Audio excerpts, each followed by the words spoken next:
on the Never Again Live podcast with Meir Halevi Weinstein and some special guests tonight.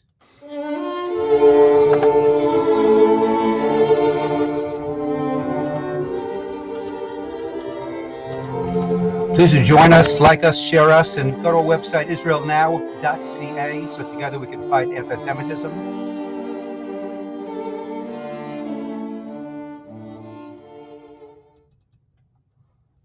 So we have a special episode tonight. We usually work on Sunday evenings, but tonight, because of all the things going on, we thought we'd do a special report. And we're going to report this evening on the ongoing Sheikh JARRAH incidents, violence, and lies. The historical legal facts we'll present, but unfortunately we're faced with all the propaganda and lies from the Palestinian protests and from BDS. And, if you tell a lie often enough, people start to believe it, and that is the problem. People are starting to believe this. With our guests this evening, we're going to have Ryer Belrose join us in the second half, who's from North Alberta, member of Canada United with Israel, a founding member, as well as a member of the Calgary United with Israel. And he's a self-proclaimed Zionist. And we welcome him to our tribe. And also joining us this evening shortly will be Alan Skorsky, who's a columnist, author, media consultant, and he's appeared on multiple TV shows. His voice is oftentimes heard on the radio, and you can read him in the Jewish press, among other locations. So I'm just going to do a very quick little history of the region where 2,300 years ago, long before Christianity or Islam were even thought of, Shimon HaTzadik was the head Kohen Gadol of Jerusalem, and he held this position for 40 years as the main priest of Jerusalem. He was the last member of the Grand Assembly.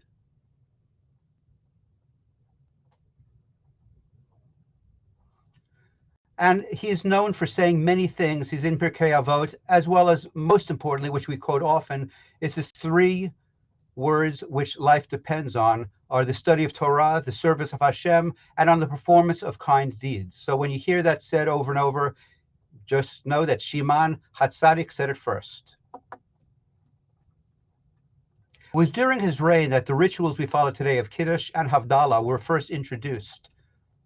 And the Haggadah, the Ashrei Knesset, gave way to the rabbis who compiled and edited the Mishnah.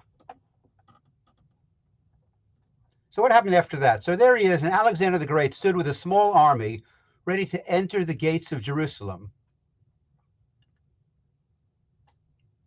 He anticipated being met with a force of resistance by the Jews. Instead, he was met by Shimon, wearing the traditional white garment. And there he is. Didn't want you to miss that animation. And the ceremonial white gown is how he greeted Alexander the Great.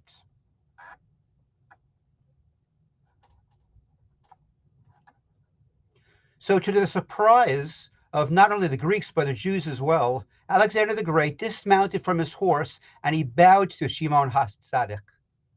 And it's been depicted in artwork throughout the ages, this incident, because it was so surprising to all. As we know, Alexander the Great was a friend of the Jews.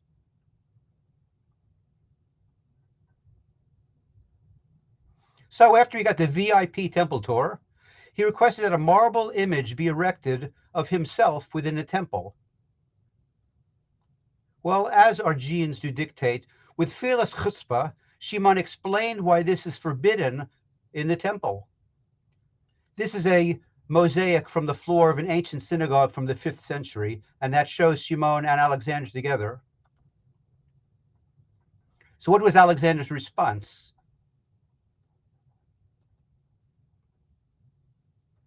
So they negotiated a deal. Another in our genes is chutzpah and negotiation. So they did make a compromise. And this is the compromise.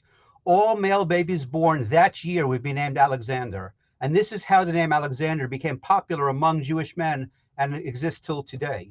As we know, most of our names are biblical in origin, but Alexander came from this incident.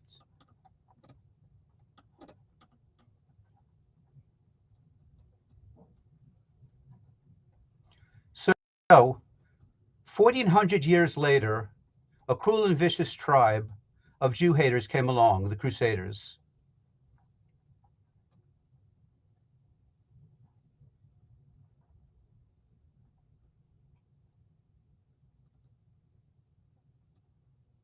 Jerusalem was ethnically cleansed of the Jews. Talk about apartheid and ethnic cleansing. Here's the epitome of it.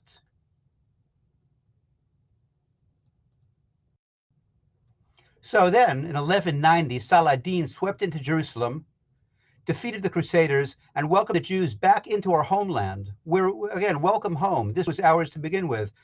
Saladin's personal physician was named Sheikh Jarrah, a healer. And Sheikh Jarrah is buried within walking distance of the tomb of Shimon HaTzadik.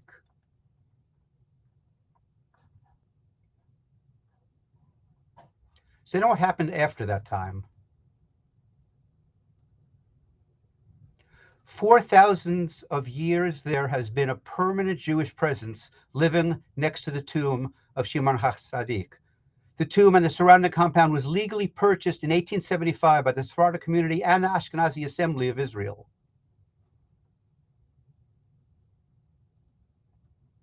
Following Israel's War of Independence of 1948, Jordan marched in and ethnically cleansed the land of all the Jews.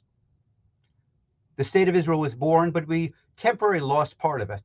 So when you think about it, by the 1950s, Sheikh Jarrah had changed hands from Ottoman rule to British rule to Jordanian rule and back again to Israeli rule. But in 1956, Jordan took 28 Palestinian families that they didn't want living in Jordan. There's little said about the Jordanian atrocities against the Palestinians, but they moved 28 families there with no legal precedents, no documents, and they moved in.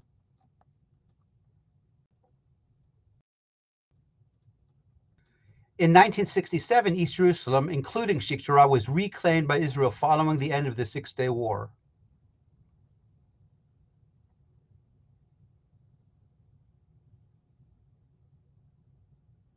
Despite our murderous expulsions, our ethnic cleansing, the Jewish population of East Jerusalem today is over 200,000 Jews. So here's the facts. In 1875, the land was purchased by Jews. We know the history before that. It was ours originally. In 1948, we were ethnically cleansed by Jordan. In the 1950s, the Arab moved property illegally under Jordanian control. In 1973, the land was registered by a Jewish organization. In 1982, the residents agreed that the organization owns the land and that the people living there must pay rent. As anywhere, if you're living somewhere that you don't own, usually pay rent. In 2020, this was decided within the Israeli courts that the renters must pay rent or face eviction. I think that's pretty reasonable. Again, the propaganda and lies of BDS and the Palestinian groups are just so flagrant and so continuous that people start to believe what they're saying.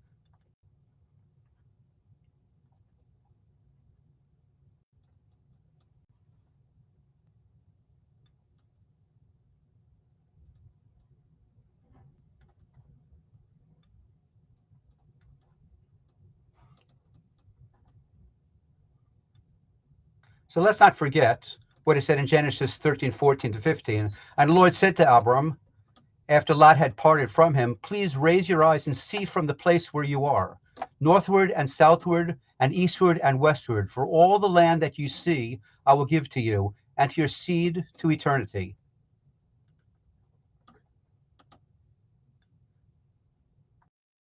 So since there's so much talk about this evening, I'm going to turn it over to Meir and then to Alan Skorsky, and I'll be back in touch with you later.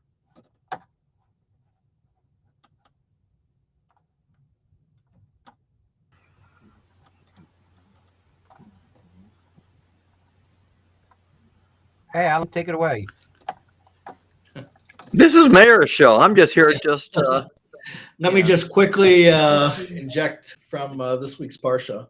As we always start every show, we start with that.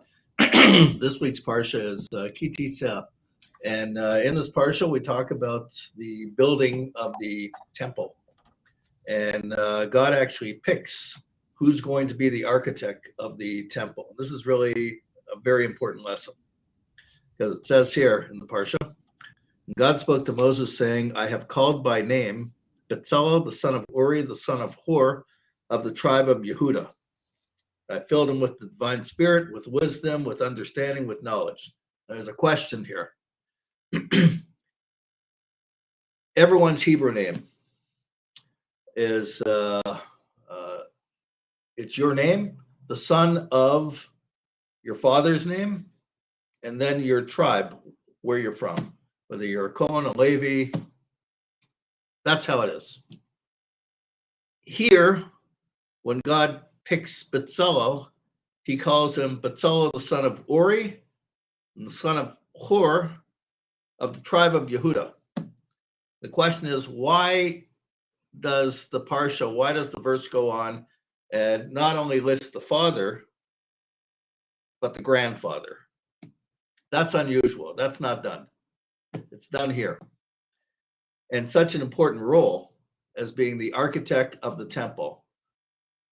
First off, you have to be a great craftsman. You have to understand drawings. You have to understand everything about construction. There's no question about that. You have to be gifted in art also, because how it's going to be designed, that's for sure. But you have to be gifted with another element as well. When you're building the temple, it's not the same thing as building any kind of other structure. This is the house of God. You just received the Torah a little bit before. Now it takes a special person to build the temple, to be designated as the person. Why does it come back to the grandfather, Hur? For a special reason. Who was Hur? Hur, we know him in two instances in the Torah. And these are critical parts of a Jewish leader, of a true Jewish leader. We hear of him when the Jews left Egypt, and we had first the battle after we crossed the sea, the battle with the Amalekites when they attacked the Jewish people for no reason. Because the nature of the Amalekites, as we covered before, they just want to kill Jews. That's their modus operandi. Just kill Jews. And if you want to envision what kind of people they're sort of like, get an idea. When a couple of IDF officers made a wrong turn into Ramallah, and they were butchered at the police station, and there were Hamas supporters dismembering their bodies and reaching into their guts and showing with their hands that they have Jewish blood on their hands. They were proud of it. That's the Amalekites. Same idea.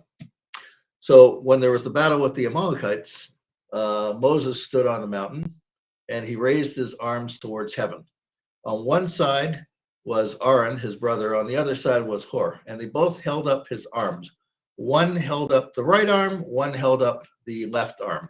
And as they were held up, symbolizing prayer to God, the Jewish people were victorious in the battle.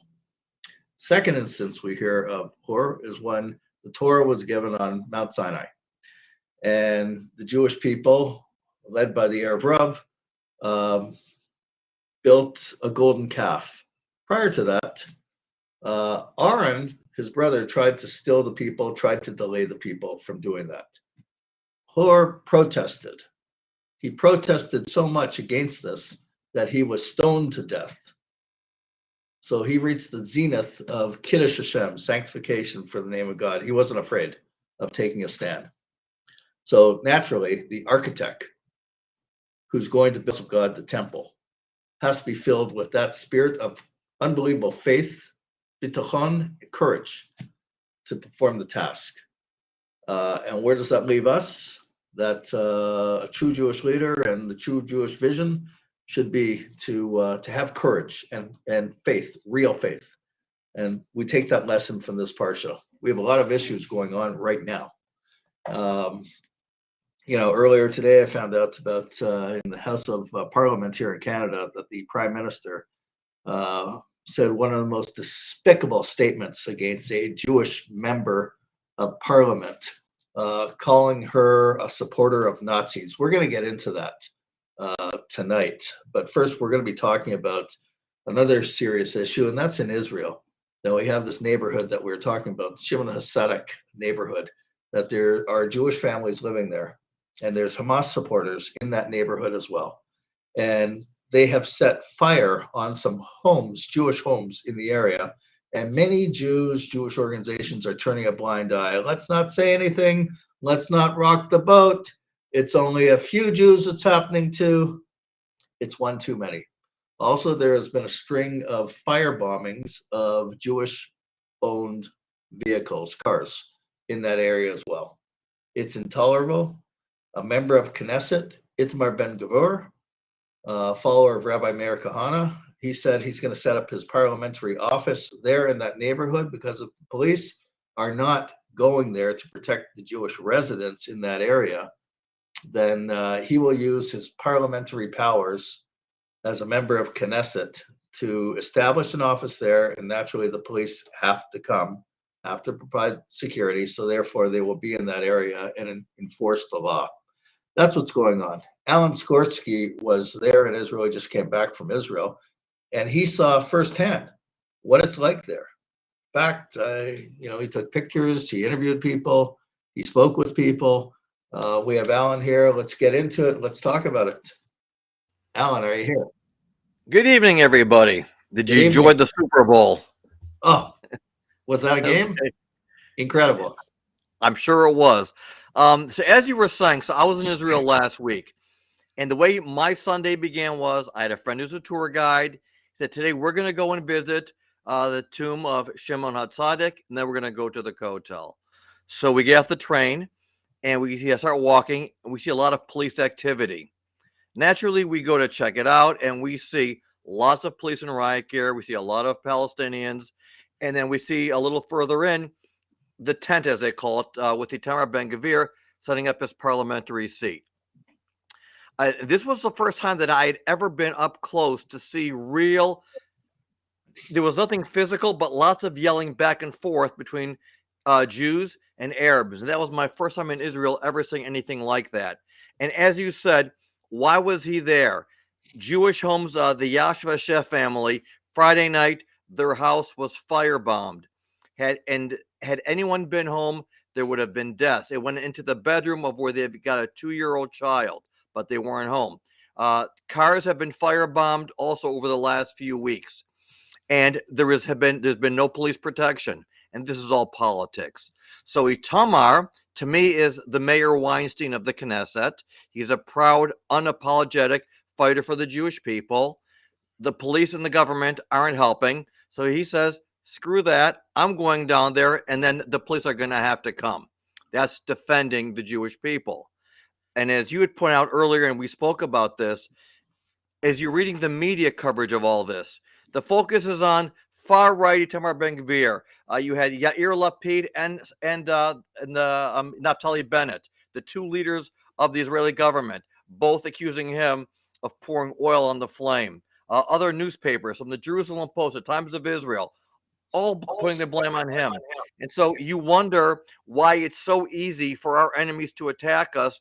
We give them the talking points. Where do you think Justin Trudeau learned to call a member of parliament, compared to Nazis? Because he's watching what happens in America.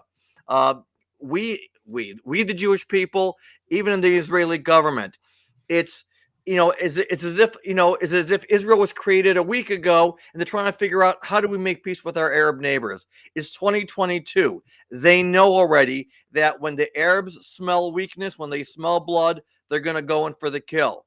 And this nonsense, this attitude of we don't want to anger them more as justification, and then to throw a member of the Knesset overboard. He is not a lunatic. He is a staunch, again, you will call him conservative, right wing, that's fine. I'm a right winger. It's not an offensive label to have. All he did was say, you know what? There have been enough attacks. Government's not doing anything. I'm going to come down here. I'm going to make a statement. He did not incite violence. He didn't call his people to come and say, look, let's go fight the Arabs over there. He came in, he held a press conference, he made a statement. It was the Arabs who incited it, and then the police who I'm almost going to hold them responsible, because they could have pushed the Arabs back instead of making this about Itamar Ben-Gvir, who is merely standing up for the Jewish residents who have been unprotected by the police. And I don't care if you're in Israel, the U.S., or Canada, the role of the government, role of the police is to protect law-abiding citizens.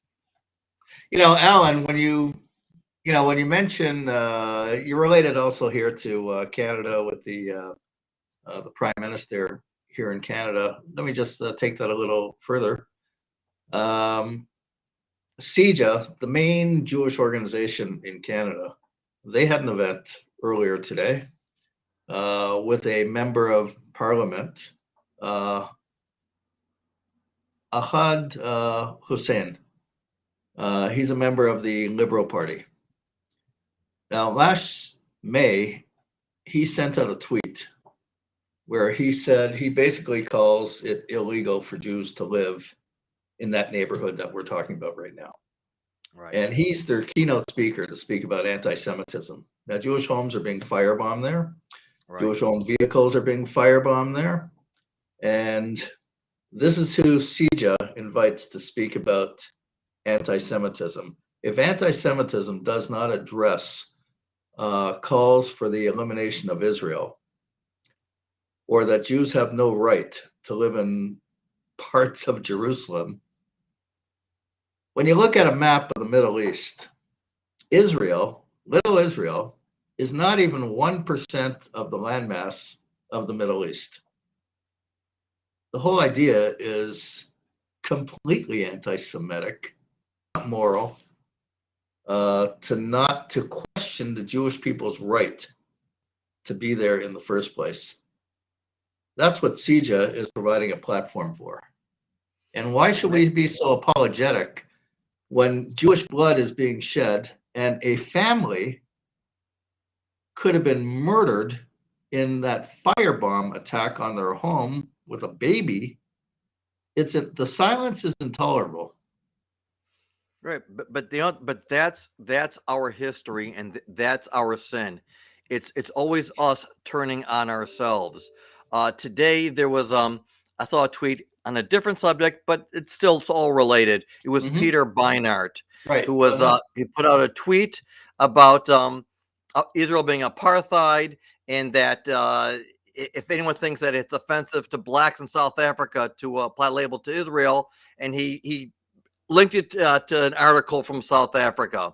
But there was no one doing more harm to Israel and the Jewish people. So forget about the Jewish left. Let's talk about the Jewish center and the right.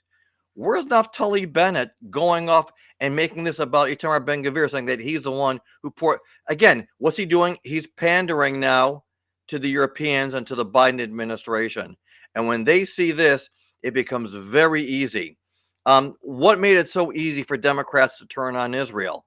They had J Street. Before J Street, they never would have made the statements about Israel that they now do, even if they thought it.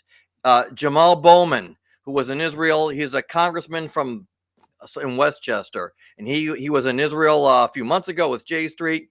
And again, his statements were idiotic, but he was kind of trying to express some kind of sympathy with the Jewish people. Well, today he withdrew his endorsement of a bill that calls for the Israel Normalization Act, which is going to advance the Abraham Accords because it ignored the Palestinians. So who is the one feeding the narrative that the Palestinians are the issue that need to be addressed? And how could you not promote peace between Israel and real Arab countries who have been at war for decades, or over a cause that's fictitious, and number two, a group of people, the Palestinian Authority, who have rejected every peace treaty and have never shown any desire to be peaceful, are anti-democratic, undemocratic.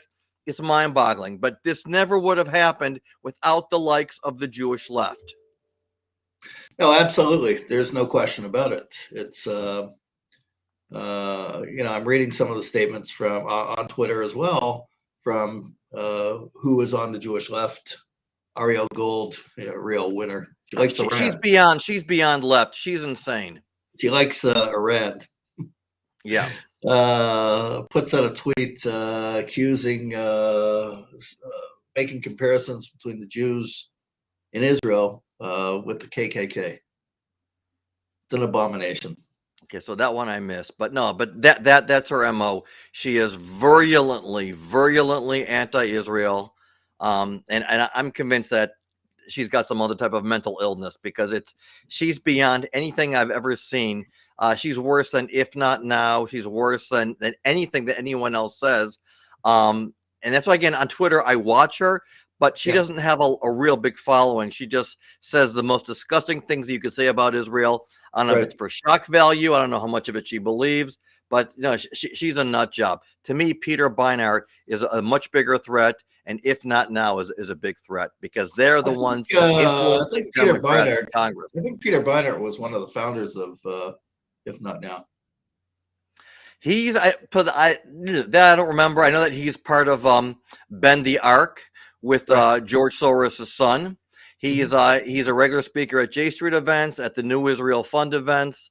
I'd been in another interview last week, and several years ago he spoke at Ramah's day school in Manhattan. A Jewish day school invited him to speak to badmouth Israel. Right. And when the speech was over, he encouraged them to invite Rashid Khalidi so they could hear from a real Palestinian.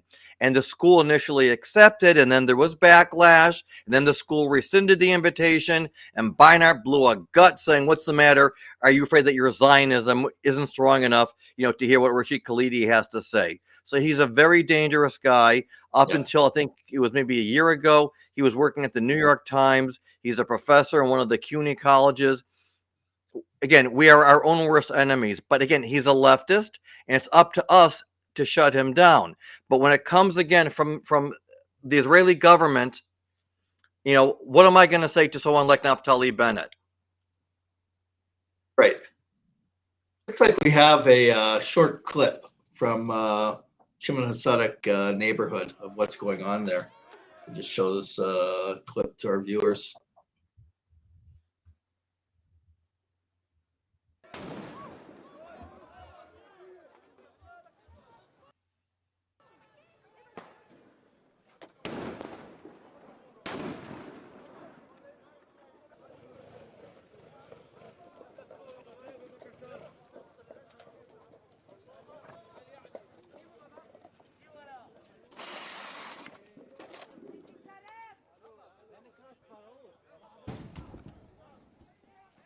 So it's funny that you're showing this, because you and I had spoken during the day when I was there, and as I was getting ready to go to the airport, you're sending me all these latest updates. I'm like, when did this happen? So Meir, you're on top of everything.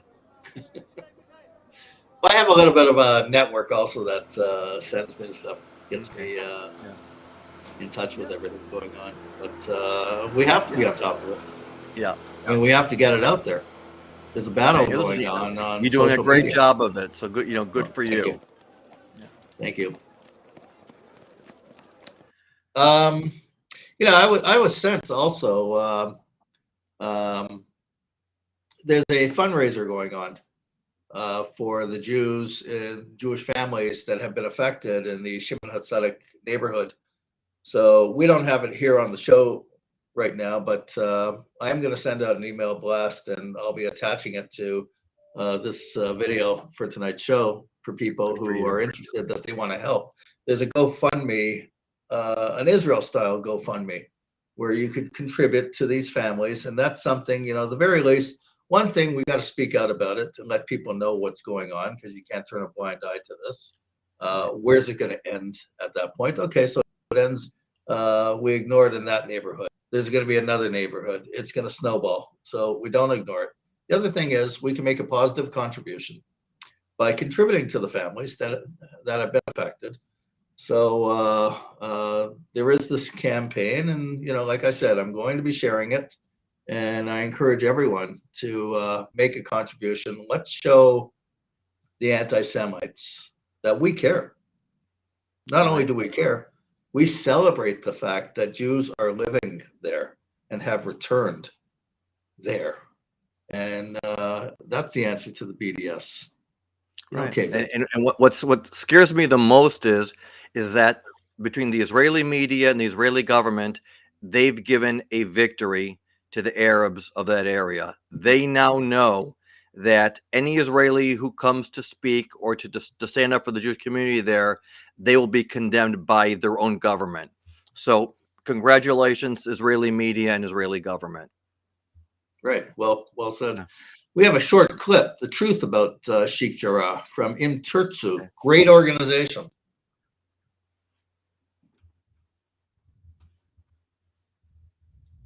Over the past month, there's been so much misinformation peddled about Israel's plan to evict a few Arab families from their homes in the Sheikh JARRAH neighborhood in Jerusalem, also known as the Shimon HaTzadik neighborhood. The move condemned by Hamas, the EU, AOC, Ilan Omar, Rashid Tlaib, and a multitude of other people who have accused Big Israel of deciding to kick innocent people out of their homes for no good reason. The truth is very different. The story begins in 1875 when Jews legally purchased the land in question and lived there until 1948, when during Israel's War of Independence they were forced to flee after Arab armies and local Arabs launched a war of extermination on the 600,000 Jews living in Israel. When the Arabs saw that this prime real estate was available after the Jews left, they decided to take over it. Then came the Six-Day War of 1967. Israel liberated Jerusalem and reunified the city. The Jewish owners of the land came to the Israeli courts and said, listen, we want our land back. We have the deed, we paid for it. The court ruled in their favor that they indeed own the property, but said that because there are people living there, we're not going to evict them so long as they pay you rent. If they pay you rent, they can continue to live there as protected tenant. The problem was that the Arabs living there said we're not paying these Jews any rent. We don't think that they have the right to own the property, so we're not paying them a cent. And they continued to live there rent-free for decades, which brings us to present day, when the Israeli court ruled that after years and years of squatting without paying rent, these people would have to leave. So while it's sad that people have to leave their homes, that's what happens when you refuse to pay the rent. And they knew this could happen. One of the Arab residents was quoted as saying that we knew it was a risk, but we decided to take the risk and keep living there because we didn't want to recognize the fact that the Jews owned the property. And that's what this all boils down to. That the Arab residents and many people around the world don't believe that Israel has a right to exist, or that Jews don't have the right to live in the land of Israel, to live in Jerusalem, or to live in property that they themselves legally purchased. Well put. Absolutely. Well put. Well put. Is Alan still here? Okay, well, Alan had something to run off to, but I want to thank Alan for joining us tonight and with his insights. Always great to have him. We have Ryan, we have Rachel with us. Let's bring them on. Let's talk about this, and also let's talk about the outrageous remarks by Prime Minister Justin Trudeau. What he made tonight. I mean, maybe we could show the clip actually right now of and I couldn't believe it. I just couldn't believe it. Rachel, Ryan, yes, saw the clip. Yeah, I watched that clip when you sent it to me. It's pretty ridiculous. Yeah. I mean, Positive, optimistic, hopeful vision for public life isn't a naive dream. It could be a powerful force for change. If Canadians are to trust their government needs to trust Canadians. Those are the words of the Prime Minister in 2015. These people, very often misogynistic, racist, women haters, science deniers, the fringe. Same Prime Minister 6 years later as he fans the flames of an unjustified national emergency. So, Mr. Speaker, when did the Prime Minister lose his way? When did it happen? You're right, Honourable Prime Minister. Mr. Speaker, Conservative Party members can stand with people who wave swastikas. Point of order, the Honourable Member for Thornhill. Mr. Speaker, I am a strong Jewish woman and a member of this House and a descendant of Holocaust survivors, and I have never it's never been singled out, and I have never been made to feel less, except for today when the Prime Minister accused me of standing with swastikas. I think he owes me an apology. I'd like an apology, and I think he owes an apology to all members of this House. There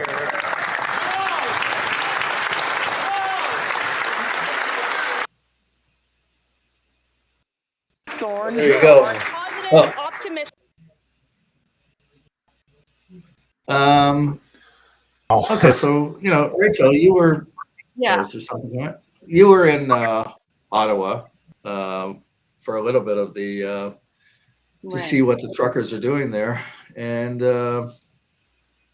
your parents are Holocaust survivors. And what did you see in Ottawa when you were there? So, you know what, Ottawa, I was there. I was just there on Sunday, and you really have to go there to see. I don't know who's listening to mainstream news, because I know I certainly don't, because it's all lies. Ottawa is one big party right now with the truckers there. There's literally, people are hugging each other. People are dancing.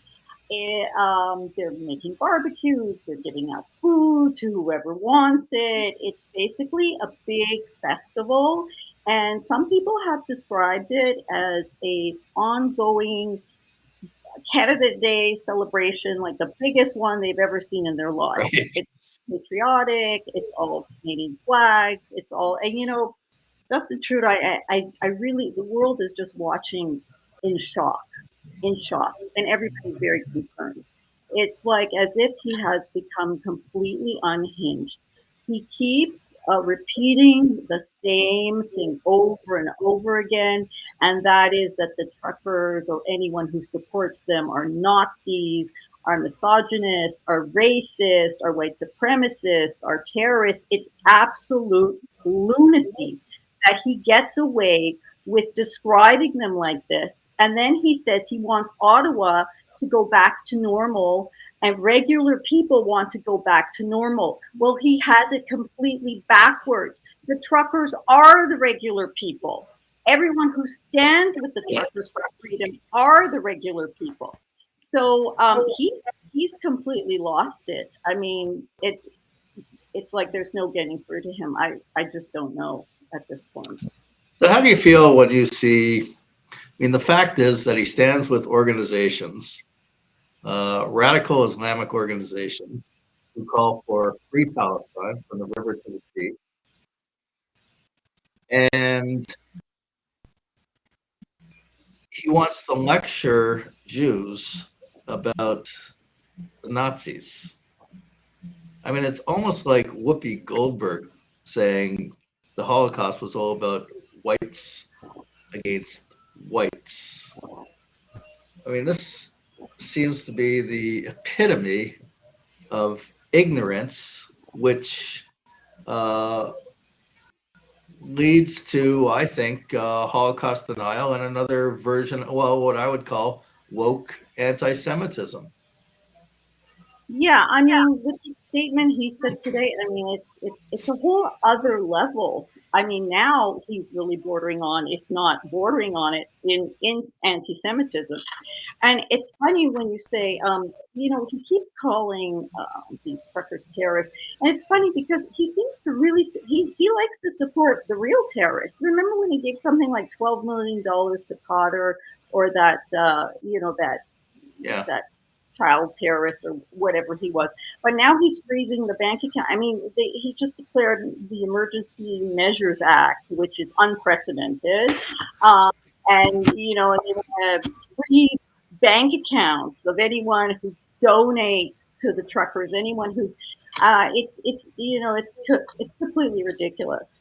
I mean, I don't even know what to say at this point. Was Ryan, have you been at all in Ottawa? What do you say about it? I have some friends over there, people I'm actually really close with, and they've been in contact with me quite a bit. I got to say this though, like you said, you don't watch mainstream media very much anymore, and I totally understand that because it's ridiculous. Like mainstream media at this point it's not media anymore; it's straight editorializing. So I do watch it though, just to kind of see what's going on, and it's it's COVID panic 24/7, constantly, and as they try to turn these people who have a normal, healthy view of the world into terrorists, and they say that they're trying to wreck everything. They just want to live their lives normally, and it's like I was recently in Florida and I got COVID. So when I was in Florida speaking at a conference, I got COVID and I tested positive. And I had a runny nose, and I had a runny nose for about a week, and I lost my sense of smell for about a week, and now I'm fine. The thing is that. Sorry, go ahead. Yeah. No, sorry. I thought you go ahead. You were still speaking. No, it's okay. I was just gonna say, but they can't afford to have normal people say, hey, you know what? I think this is a little bit overblown. I mean, just look at the TV. More than a little. Look at. I mean, they have college football and the Super Bowl in the States. There's like 100,000 people jammed in like sardines, and we're supposed to think, hey, shouldn't that be like a super spreader event? Like, well, little kids now where exactly, and little kids all day, 8 hours a day, which is absolute child abuse. Did you see that picture? They're taping masks on the children so they can't take them off faces. Like, what the hell kind of world are we living in? Oh, it's crazy. And like these guys are in Ottawa, and you know what? Like and somebody actually wrote on here, and I agree with them. You know, like there's that Nazi flag. You know, I have a lot of friends, and of course, immediately you got about 30 private messages saying, "Oh my God, I thought you said you had friends there." And I said, I guarantee you, whoever that idiot was with that swastika flag, I guarantee you, people went over there, told him off, and probably chased his ass out of there. Because some of the people I know that are actually organizing this are Jewish. I'm pretty sure that, and like Melissa Lansman said, you guys aren't going to put up with that kind of nonsense. No, and it's been often said that the one guy that had some kind of flag or whatever, that he might have very well been just an infiltrator. You know, he might have been a plant, or even if he was one wayward guy. I mean, that's not something they put up with, or that doesn't represent any of them really. I know a lot of people who've gone to Ottawa, and I know some nice Lubavitch, Chabad. Not necessarily rabbis, but Chabad Hasidim that have gone and taken their kids there. And the truckers were more than thrilled to see them, happy to see them. Some thought maybe they were Amish, but they said they were Canaan.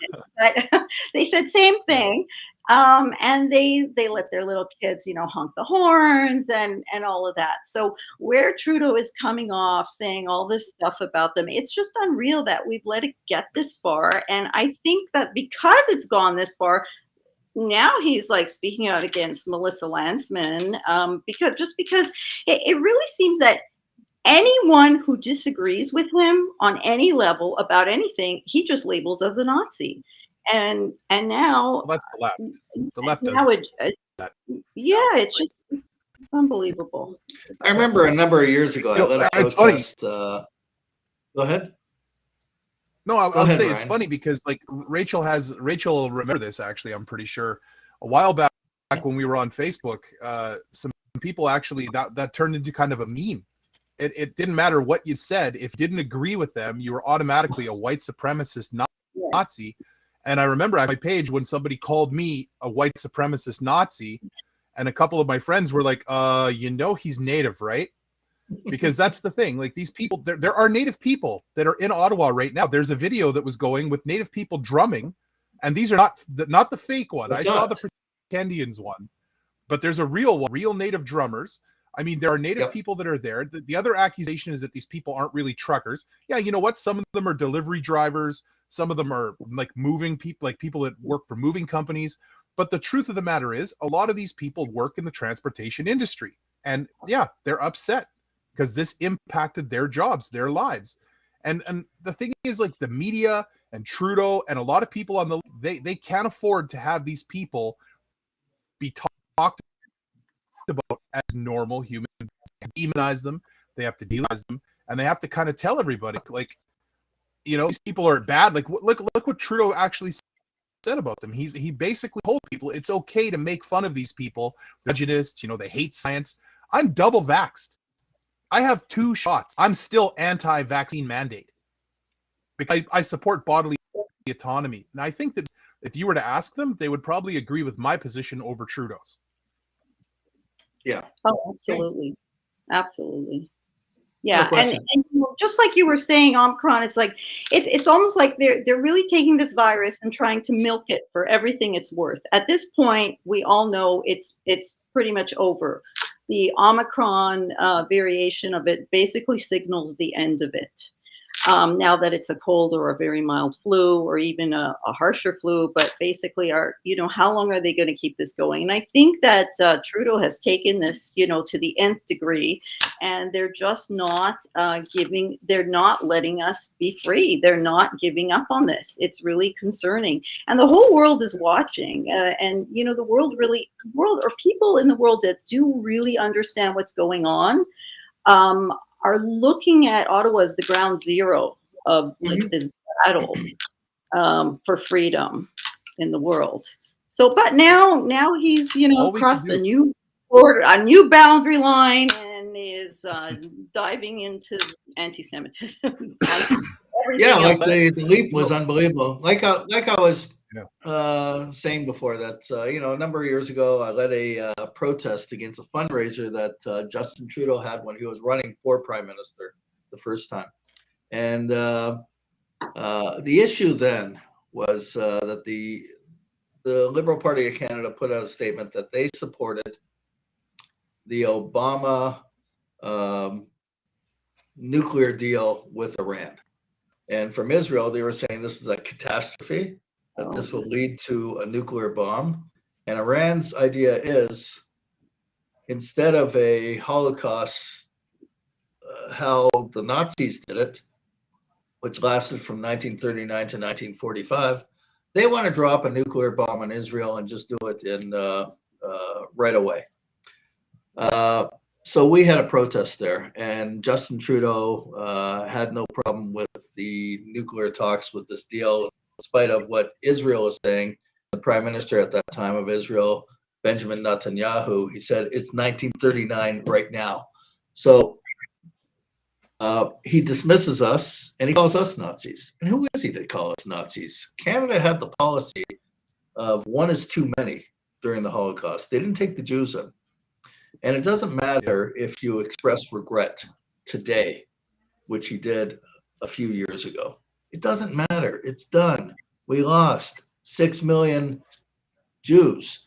We want alive today. We don't want to play games with people who say they want to drop a nuclear bomb on Israel. And he wants to justify his position by calling Jews who have parents or grandparents who were survivors of the Holocaust, he wants to call us Nazis. This is intolerable. Yeah, but Meir, you got to admit, like this is right out of their playbook, right? Yes. I mean, when we talk about Sheikh Jarrah, what is, like, I don't even like using the word Sheikh Jarrah. The neighborhood is called Shimon HaTzidek. It's been called Shimon HaTzidek since the 1800s, where the Jews bought that land. And yet, we all still use the term Sheikh Jarrah when we talk about it on social media. Why? Because the media has pretty much this narrative. I mean, and anybody that speaks up and says anything, immediately we get called Nazis. We're anti-human rights. And I think that's part of the problem. Like, we have to keep stuff. We have to fight it tooth and nail. Every time we see it, we have to say, no, it's not Sheikh Jarrah. It's Shimon HaTzidek. And no, it's not because God gave the Jews the land. The Jews purchased that land from the Ottoman Empire in the 1800s. And the bottom line is, legally, morally, and ethically, that is Jewish land, period, by any standard. And just because there's some people that live there and live there rent-free since friggin' 1947 doesn't change that. It doesn't change that you have a legal, moral, and ethical right to that land.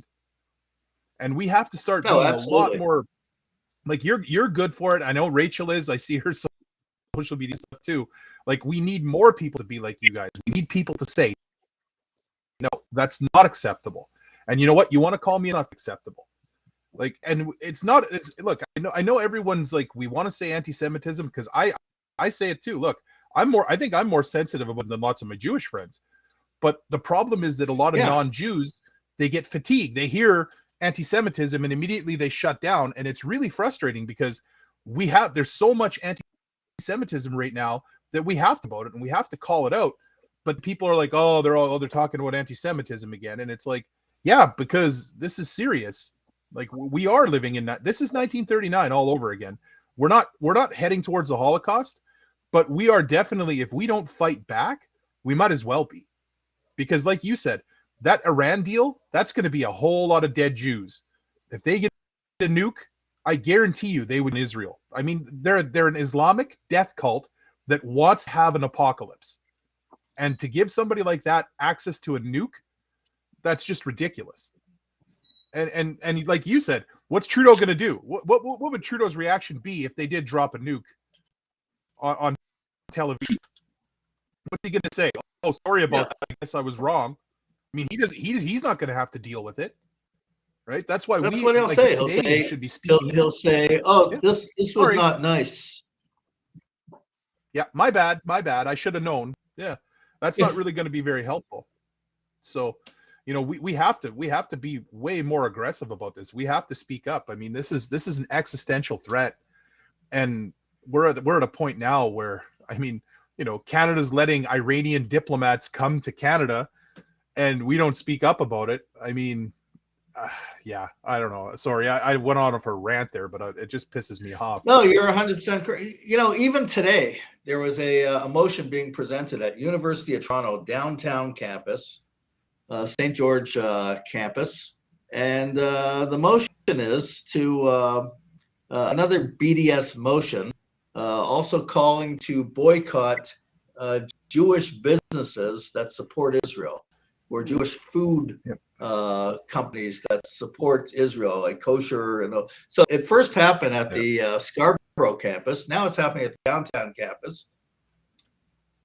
And these guys, these anti-Semites that present these motions are not turfed from the campus or anything. And there's like, weak response from CJA that, well, maybe we could debate it. There's no debate about calling such crude anti-Semitism. They have to be expelled. Unreal. Yeah, but then CJ will have a thing to talk about anti-Semitism, and they'll invite a guy that pushes that kind of rhetoric, right? And you know what really bugs me about the CJ thing? Like Dr. Erwin Kotler, who is a man that I actually respect greatly, he's going to be speaking at the same thing. And so I think people like Dr. Kotler need to call that out. They need to say, look, I don't give a crap if this guy's a minister in the liberal government. He's saying things that are existentially threatening to my people. And until we get all of these people to start doing that, he hasn't called this out. Go figure. I know, and I don't think he will because, well, maybe because he's older now, and he doesn't have the same spine that he had before when he used to call things out a number of years ago. Could be. I think maybe, not sure. Maybe, but I think honestly, Meir, I think it's more he's the way the wind blows right now. This is a liberal government, and if you want to get anything done, you can't. You see it because he's calling Jews Nazis. If you say something that Trudeau doesn't like, it's not that he just says, okay, well, I'm not going to listen to you. He actively attacks you. I mean, he is losing his mind. Yeah, he is. Meir, can I just ask you? Go ahead. So I didn't see the entire clip, but as far as I understand it, he was asked to apologize to Melissa Landsman apparently 3 times, and 3 times. He refused and then left. Is that correct? That's correct. Wow. That's oh wow. He's just I hear there's his own party is starting to wonder about whether he's fit to really lead. I'd like to meet with Stephen Harper and say, what's it going to take for you to finally wake up and come back and lead the Conservatives? Yeah, the Conservatives really need to find somebody that everybody can get behind. I mean, not one of the old boys club. They need some new blood. They need somebody that we can follow. Yeah, what do you think of the new guy, Pierre Poilievre? I like him.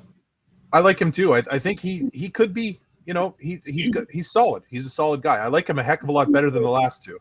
Yeah, he says all the right things. So he says the right things. So who knows, right? Who knows? But so far it looks good as far as we can tell. But we don't know. A lot better than we don't know about anything anymore. Yeah. Yeah. But anyway, Meir, I wanted to ask you a question. Saying, Stephen Harper ended up being a globalist. Yeah, right. No way. Well, I think the problem with Stephen Harper, I don't think he was a globalist, but I think Harper's biggest problem was that he got way too in deep with the old boys club and the Conservative Party. And now the Conservative Party, they need to get out of that mindset. I don't want to talk about rights and abortion every single election. I want to talk about Trudeau and his gun. I want to talk about, identity politics. I don't want to talk about the same things from 1965 that have already been discussed and done, right? We don't need to talk about that anymore. Right. We need to move forward. And you know what? Like Iran, that should be a big thing. We need to be talking about why is Canada so obsessed with getting a seat on some council that doesn't do anything or accomplish anything. Right. When what we should be, a lot of the UN stuff, we should be telling the UN, hey, we're not okay with what you're doing. Right. 100%. Listen, it was, we're already like an hour into the show, so it was great. We did it Wednesday night. So let's have some final words from everyone about this, because these issues are not going away, and, we're getting the information across to people. Let's say, Rachel, final words. Okay, so I'm trying to be as active as I can, because I literally have sleepless nights over what what's happening now in Canada with the loss of freedom and also all over the world. And it seems like a lot of places are lifting their restrictions and are opening up. But here in Canada, we're nice and locked down. And in Ontario, even though they claim things might, lift, they will lift, but the mask is still there.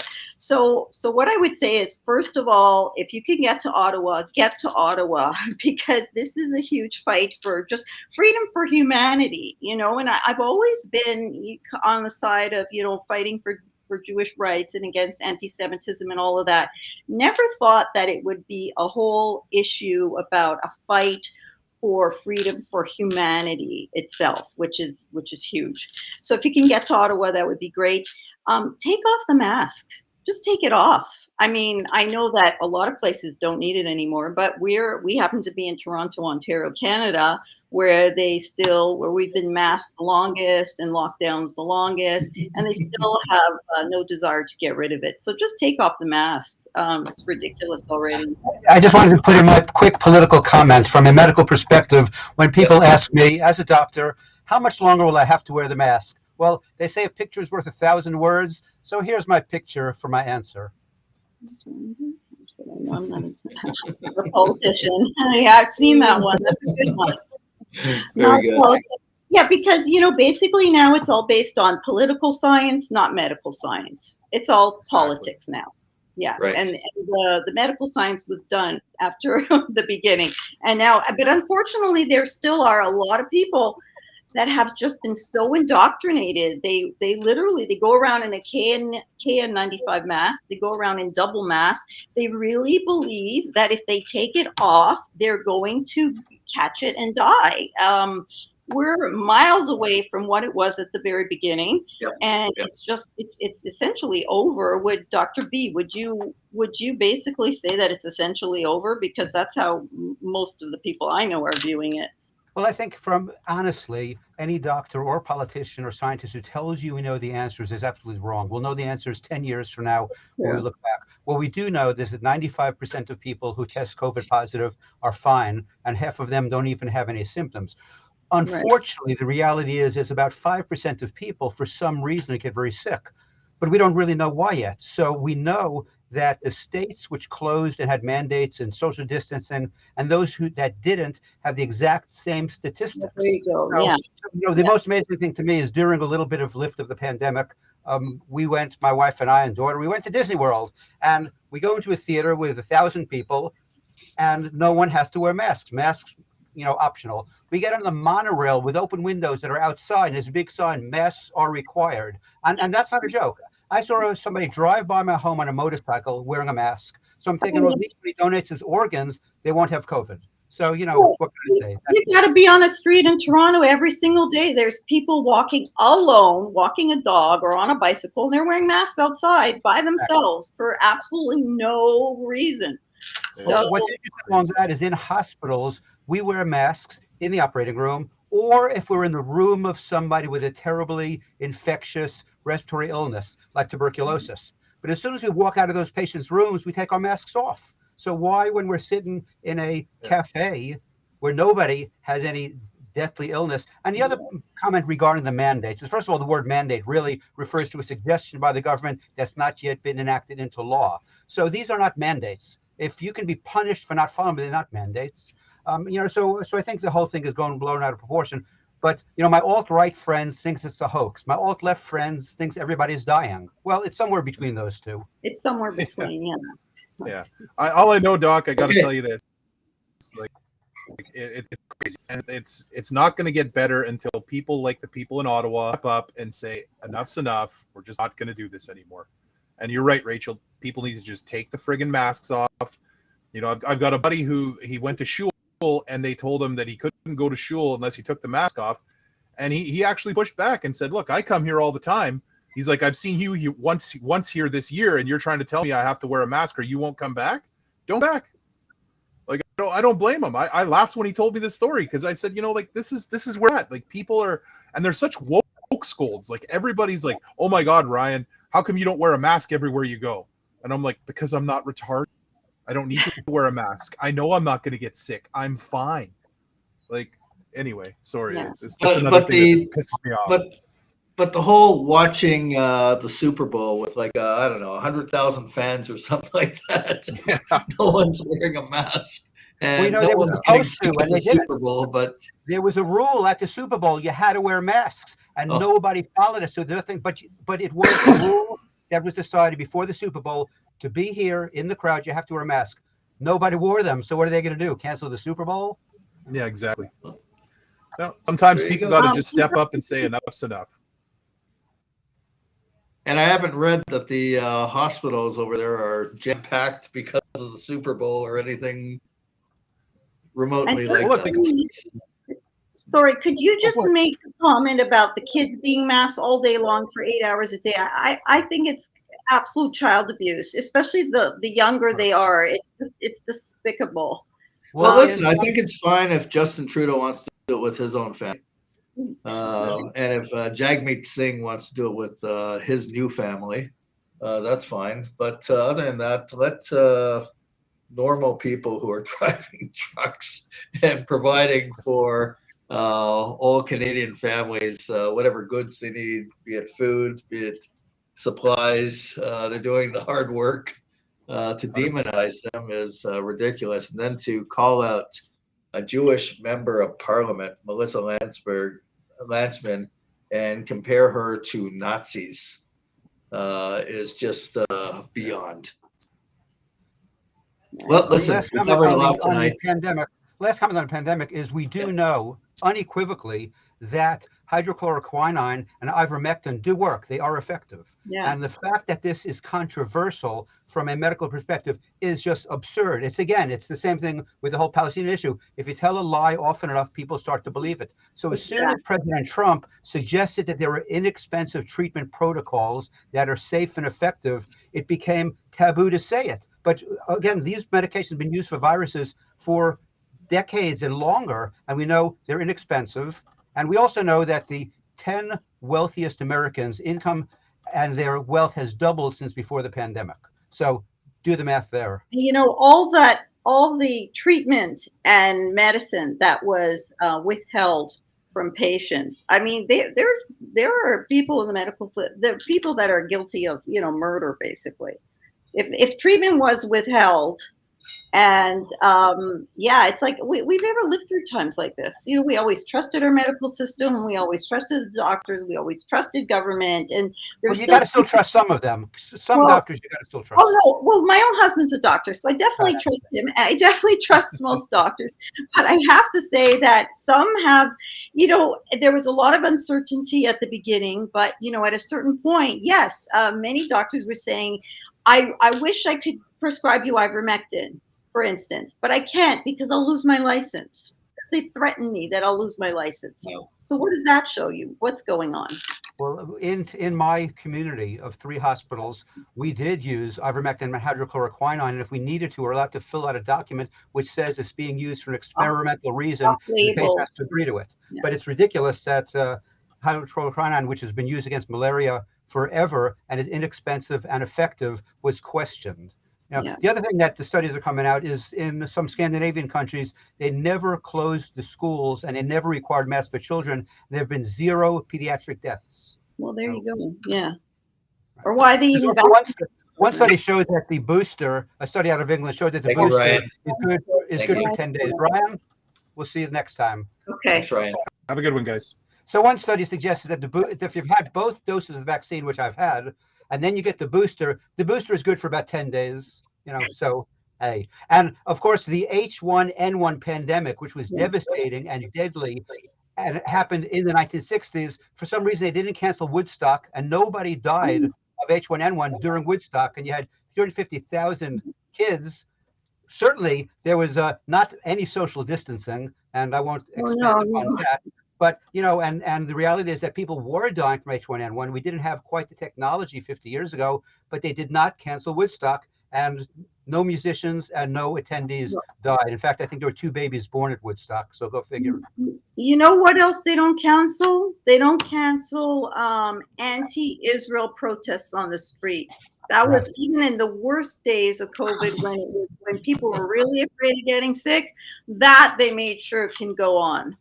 Well, they also proved that during the pandemic height, that it's very contagious, unless if you're protesting with Black Lives Matter, then you're immune from the disease. You don't get it. And they proved because they didn't. And if you attend one of George Floyd's multitude of funerals, you won't get it either. Exactly. So I think we're veering away from the point of the episode. So I'm gonna be quiet because I can go on for.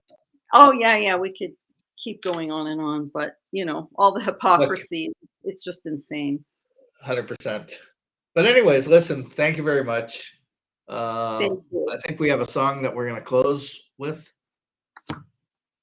We always do. Well, before the song, I thought I'd just play this quick little video, which is what's supposed to be happening in the Sheikh Jarrah neighborhood. So bear with me for a minute, and we're going to put this on.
So if you guys have some closing comments, I think I'll just put on our standard Hatikva by the Israeli Defense Force while you make your closing comments. Well, I made mine already. I thought I made mine, but yeah, take off your mask and get to Ottawa. And for a holy list, for saying a refuah shlema to anybody, Ada Bat Sarah. She's in a bad situation right now. It's an aunt of mine. She lives in Israel. Ada Bat Sarah. Thank you. Have her in mind. Complete refuah. Thank you.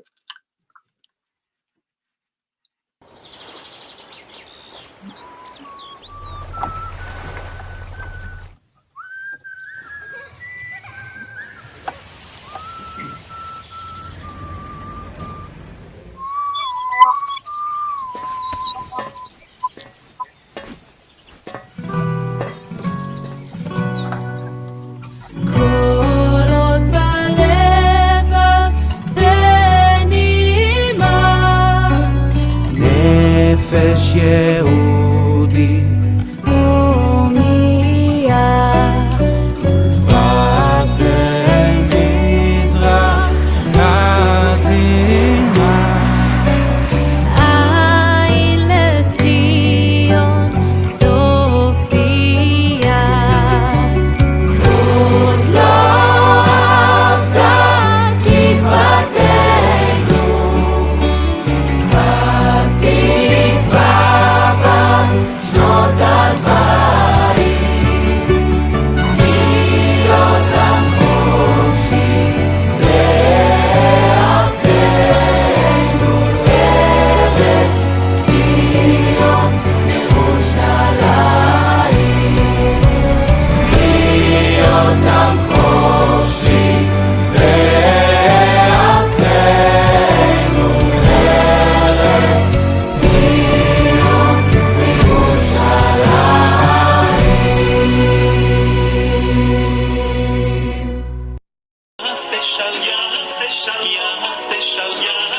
שלום עלינו ועל כל ישראל